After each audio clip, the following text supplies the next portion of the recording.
America में immigration rules फिर से सख्त हो रहे हैं और इस बार असर उन लोगों पर भी पड़ रहा है जिन्हें पहले से लीगल एंट्री मिल चुकी है।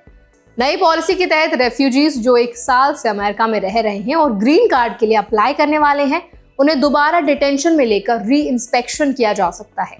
तो आज इस वीडियो में हम समझेंगे ये नया रूल क्या कहता है, पहले क्या सिस्टम था, आइस की पावर कितनी बड़ी है, कोर्ट ने क्या कहा और भारतीयों के लिए इससे क्या सीख और सावधानी जरूरी है। तो चलिए फिर जल्दी से वीडियो को स्टार्ट करते हैं। हाय, मेरा नाम है वर्षा दुबे और आप जो देख रहे हैं एनबीटी टेक एड पर।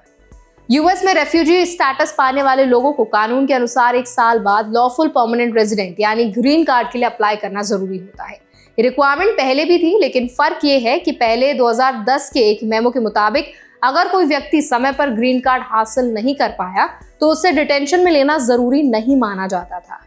अब नई पॉलिसी में डिपार्टमेंट ऑफ होमलैंड सिक्योरिटी ने साफ कह दिया है कि 1 साल बाद रेफ्यूजीज को इंस्पेक्शन एंड एग्जामिनेशन के लिए कस्टडी में लिया जा सकता है ताकि उनकी दोबारा वेटिंग हो सके। इस पॉलिसी को लागू करने का अधिकार इमिग्रेशन ऑफिसर्स और आइस को दिया गया है। प्रेसिडेंट डोनाल्ड ट्रंप के कार्यकाल में इमिग्रेशन एनफोर्समेंट पहले से ज्यादा सख्त हुआ है।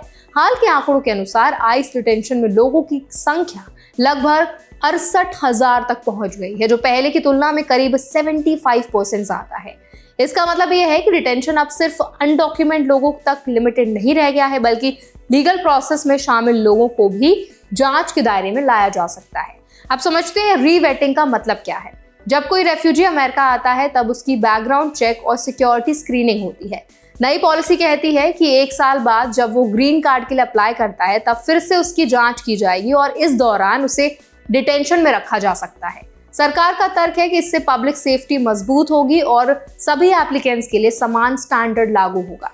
लेकिन इस पॉलिसी को लेकर विवाद भी हुआ है। मिनेसोटा में करीब 5600 लीगल रेफ्यूजीज जो ग्रीन कार्ड का इंतजार कर रहे थे, उन्हें टारगेट करने वाली एक पॉलिसी को एक फेडरल जज ने अस्थायी रूप से रोक दिया है।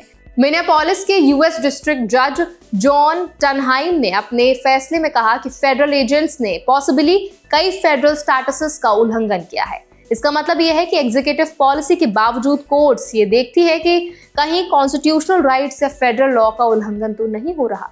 अब बात करते हैं भारतीयों के नजरिए से। भारत से आने वाले ज्यादातर लोग रेफ्यूजी कैटेगरी में नहीं बल्कि H1B, F1 फैमिली स्पॉन्सरशिप या एम्प्लॉयमेंट बेस्ड कैटेगरीज में आते हैं। लेकिन इस पॉलिसी से एक बड़ी सीख मिलती है। अमेरिका में स्टेटस लीगल होना ही काफी नहीं है, डॉक्यूमेंट्स और कंप्लायंस पूरी तरह अपडेटेड होने बहुत जरूरी है।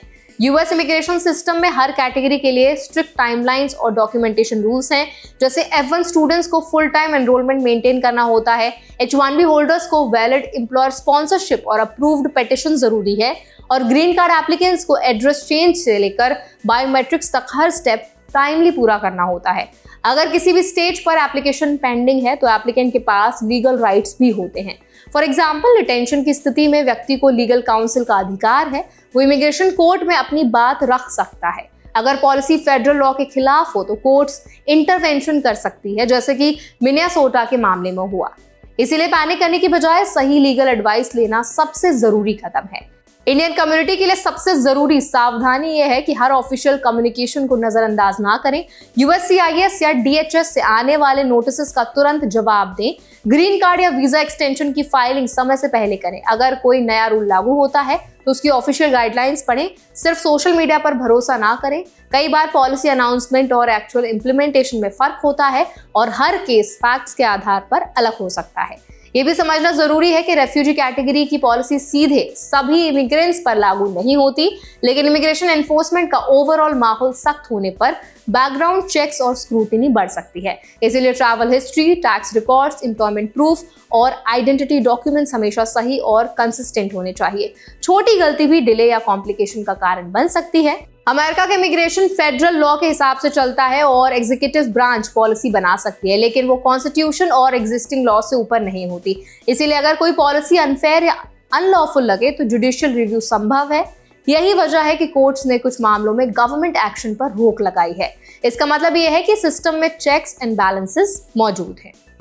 तो अब इस पूरे अपडेट पर आपकी क्या राय है, आप क्या ओपिनियन रखते हैं, कमेंट्स में जरूर बताएं। ऐसे और भी वीडियोस के लिए हमारे चैनल एनबीटी टेक एड को भी जरूर सब्सक्राइब करें।